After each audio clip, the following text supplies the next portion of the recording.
Buonasera cari telespettatori, ben ritrovati in nostra compagnia. Sarà una puntata particolarmente coinvolgente e interessante, lo capirete subito. Questa prima parte vuole portarvi e immergervi a conoscere una realtà del territorio nazionale. Andiamo nel nord Italia, andiamo in Trentino in particolare, però con delle diramazioni non solo in questo ambito, con delle tradizioni straordinarie. Un'associazione, gli Schutzen, fatta da molte persone che si prodigano a portare avanti con grande convinzione e determinazione delle tradizioni che sono di tanti anni fa, hanno un fondamento storico significativo.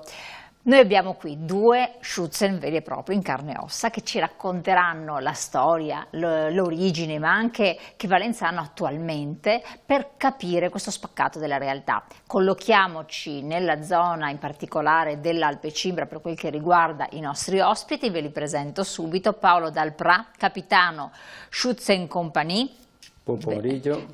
Grazie, buonasera. E di Folgaria, Fjällgaroit, esatto, Folgaria detto in tedesco, io non lo conosco.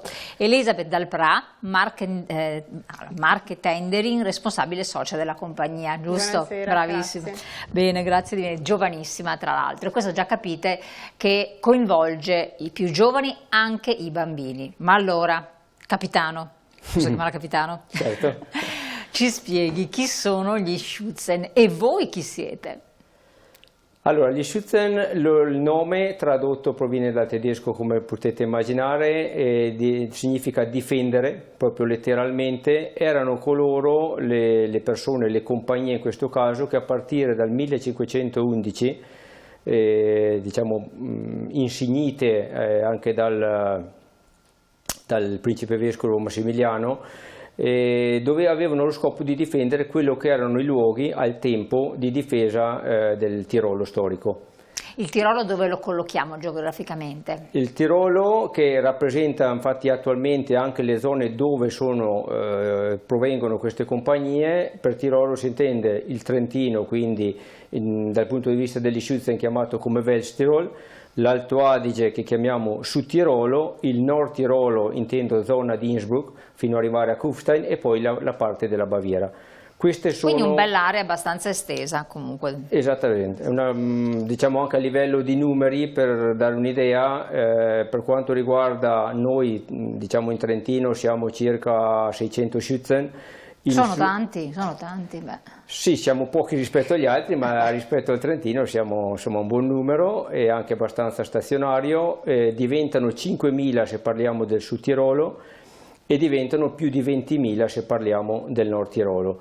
In Baviera, una storia un po' a parte perché ovviamente la Baviera c'entra meno col discorso storico prima guerra mondiale, ma c'entra benissimo col discorso Schutzen, il numero di Schutzen che in Baviera si chiama Gebirg Schutzen, sono circa 4-5 mila, quindi equivalenti a quelli del Sud Tirolo, per capirci come numero. Tantissimi praticamente. Tantissimi.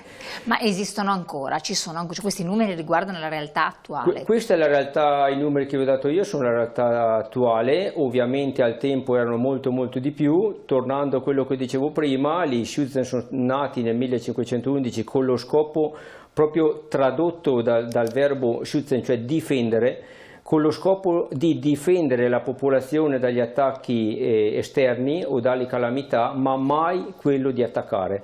Cioè le compagnie degli Schutzen hanno sempre difeso il loro territorio, non sono mai andati, diciamo così, ad attaccare nessuno. Avevano questa funzione di proteggere, diciamo così, la popolazione e avevano anche dei momenti, chiamiamoli ricreativi, perché essendo delle compagnie comunque che dovevano difendere, quindi erano anche armate, avevano i loro casini di bersaglio, che erano dei luoghi nei quali solitamente una volta a settimana si allenavano proprio per la gara del tiro a segno, in modo da essere, diciamo così, sempre pronti in caso di ogni evenienza. Questi casini di bersaglio sono rimasti tutt'oggi, in parte ovviamente, perché in parte sono stati distrutti, e sono dei ricordi molto interessanti. Voi siete dei bersaglieri praticamente? Prego? Siete come dei bersaglieri? Allora noi siamo diciamo dei bersaglieri tirolesi con lo scopo appunto di difendere e portare avanti in questo momento gli usi, i costumi e le tradizioni della nostra comunità, perché ovviamente lo scopo che era quello degli Schützen, una volta che dicevo di difendere il territorio, non ha più scopo a questo, diciamo, nel mondo moderno. Hanno sostituito in parte fino all'avvento i vigili del fuoco, perché sostanzialmente gli Schützen facevano l'attività che al giorno d'oggi in parte fanno i vigili del fuoco, quindi un'attività di volontariato. Siamo volontari anche noi, sia chiaro, non siamo è un'associazione senza scopo di lucro di volontari. Senza scopo di lucro di volontari.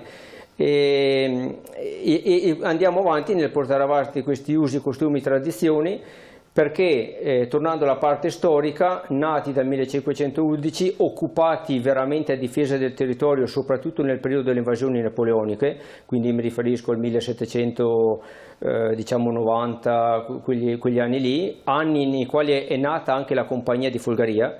La Compagnia di Folgaria che io rappresento è nata nel 1774, quindi è molto antica. Molto antica. E dopodiché ebbero un ruolo fondamentale anche nell'avvento della Prima Guerra Mondiale, e preso il nome di Standschützen, cioè gli Schützen residenti, diciamo, stanziali sul territorio, con lo scopo di aiutare, diciamo così, a difendere le prime linee. Nel caso della Compagnia di Folgaria, durante la Prima Guerra Mondiale, era proprio nella zona, diciamola così, tra il confine di Folgaria e la Varone, zona del Forte Verle, per capirci. Ma lì erano gli austriaci?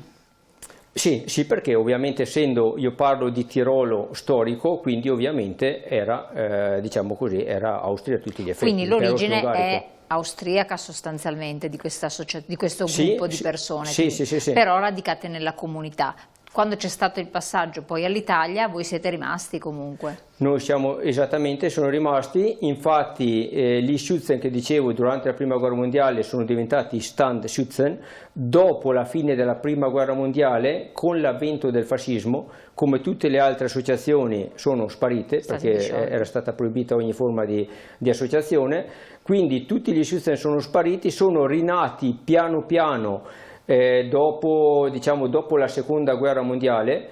In particolare la nostra Compagnia di Folgaria è rinata nel luglio del 2004, tant'è vero che l'anno scorso abbiamo fatto i 20 anni dalla rifondazione della compagnia.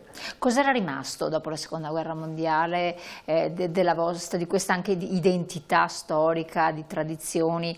C'era latente, viene trasmessa di padre in figlio, cioè come rimane? Sì, sicuramente il vivere anche in montagna aiuta molto, nel senso che le tradizioni, gli usi e i costumi sono molto più vicini alla gente e siamo anche molto più seguiti. Integrati, e come diceva lei, è proprio una tradizione che si trasmette di padre in figlio, tant'è vero che uno dei nostri principali, diciamo, motivi di orgoglio è quello di portare avanti quello che ci hanno insegnato i nostri padri, i nostri nonni, e portarlo avanti con orgoglio, perché diciamo è comunque storia della nostra comunità.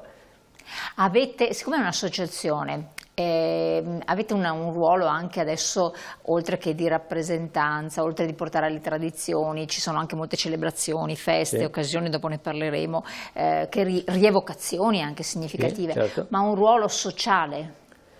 Certo, noi siamo occupati molto nella nostra comunità a livello anche proprio, noi dividiamo infatti sempre la nostra attività, quella in costume, che in tedesco si dice in Tracht, oppure quella non in costume. L'attività soprattutto non in costume, per fare esempio, noi a livello di compagnia diamo una mano alle altre associazioni, ma ad esempio teniamo anche proprio dei sentieri a livello, diciamo così, di tutela paesaggistica, anche una chiesetta, diciamo, nei dintorni di Folgaria, oltre ad altre attività, però voglio dire anche a livello di tradizioni, per farvi un esempio, e qui magari poi facciamo intervenire anche Elisabeth. Facciamo intervenire Elisabeth per dire quanto facciamo nelle scuole, per esempio. Ecco, adesso prima di darle la parola, colgo l'occasione perché è bellissimo, vi faccio scomodare per far vedere ai nostri telespettatori la vostra, come possiamo chiamarla, divisa, uniforme? Allora, sarebbe la Tracht. Ecco, eccolo qua, costume, mettete costume perfetti, comunque. siete là, così possono essere inquadrati benissimo. È un costume, ce lo può, prima descrive il suo, dopo chiederò a Elisabeth che si descrive il suo. Sì, anzitutto dividiamo allora gli Schützen, si intende il costume chiaramente l'uomo, mentre la Marketenderinnen, tradotta in italiano sarebbe la vivandiera, diciamo il costume femminile.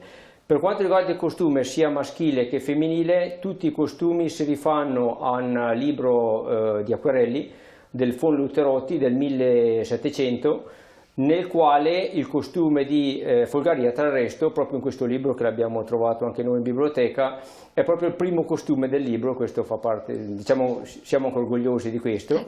Chiaramente quando noi nel 2004 abbiamo rifatto la compagnia abbiamo preso spunto da questo libro e da lì siamo partiti a fare sia il costume femminile, maschile che femminile, perché al tempo c'era il costume, diciamo proprio la tract della domenica, quella che portavano, diciamo, quando il giorno festivo, chiaramente non era. E allora, lì ci siamo rifatti in toto, come ad esempio anche, se magari qualcuno di voi l'ha conosciuta, siamo molto legati anche alla banda folk di Folgaria, anche loro hanno fatto una ricerca storica al costume. È un costume, diciamo così, storico che si riallaccia alle nostre tradizioni. Bellissimo, qua stiamo vedendo che dalla regia stanno inquadrando ben bene. E allora, partendo dal basso, le scarpe sono scarpe che riproducono quelle originali.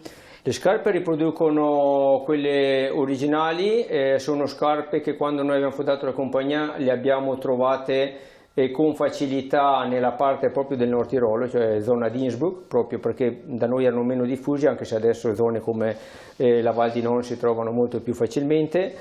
Per esempio tutti gli Schützen hanno i pantaloni, allora i calzetti, che abbiamo i calzetti sia estivi che invernali. Quindi anche i calzetti sono quelli che riprendono la tradizione. Riprendono la tradizione. Immagino a tempo saranno stati fatti a mano. La versione estiva, che è quelli che stiamo indossando in questi momenti, la versione, chiamiamola così, più pesante, quella invernale, chiamiamoli così, di lana, e poi abbiamo i pantaloni che in gergo, diciamo così, dialetto si dicono i pantaloni di Coram, praticamente perché è pelle di cervo vera.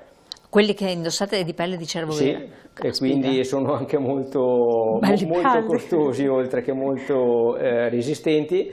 E il gilet, la quindi camicia, con le decorazioni che vengono quindi ricamate a mano, immagino. Che vengono ricamate tutte a mano. Poi il gilet, che anche lì è il gilet che, diciamo, riprende, per esempio il gilet, c'era la versione, quella che sto indossando io, e c'era la versione verde che richiama un po' quella che è poi la giacca anche delle Marketenderinnen, e che noi abbiamo tenuto sul colletto qua diciamo, delle giacche, perché c'era la versione appunto anche verde.